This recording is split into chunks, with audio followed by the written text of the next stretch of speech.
অনেক দিন পর ছাদ বাগানে চলে এসেছিলাম। আর এখানে যে নতুন গাছটা আমি লাগিয়েছিলাম, এর আগেও তোমাদেরকে আমি অনেকবার দেখিয়েছি গাছটা। আর সেই গাছটায় কিন্তু এবার অনেক বেশি পরিমাণে ফল ধরেছিল। এই ফলটা ব্ল্যাকবেরি কিনা আমি জানি না। আমি আমি ভাবি এটা হয়তো ব্ল্যাকবেরি, কিন্তু তোমরা যদি এটার নাম জানো তাহলে আমাকে কমেন্টে জানিও। আর এই গাছটাতে এবার এত ফল এসেছিলো, বেশি বড় নয় গাছটা, অনেক ছোট। আর অনেক ছোট একটা গামলার মধ্যে লাগানো আছে, তারপরেও এই গাছটার মধ্যে এত পরিমাণ ফল এসেছিলো কি বলবো। কিন্তু জানি না কেন গাছের ফলগুলো একদমই বেশি সাইজে বড় হচ্ছিল না, ছোট ছোটোতেই পেকে যাচ্ছে। আর এখন শুধুমাত্র লাল হয়েছে, এইগুলো কিন্তু এখনই খাওয়া যাবে না। এইগুলো পুরোপুরি কালো হয়ে যাবে।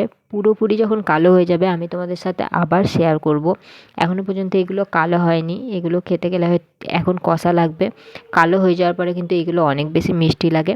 তোমাদের কার কার বাড়িতে এই গাছ আছে কমেন্ট করে আমাকে জানিও। আর এই ফল খেতে তোমাদের কেমন লাগে সেটাও কিন্তু কমেন্টে জানিয়ে দিও।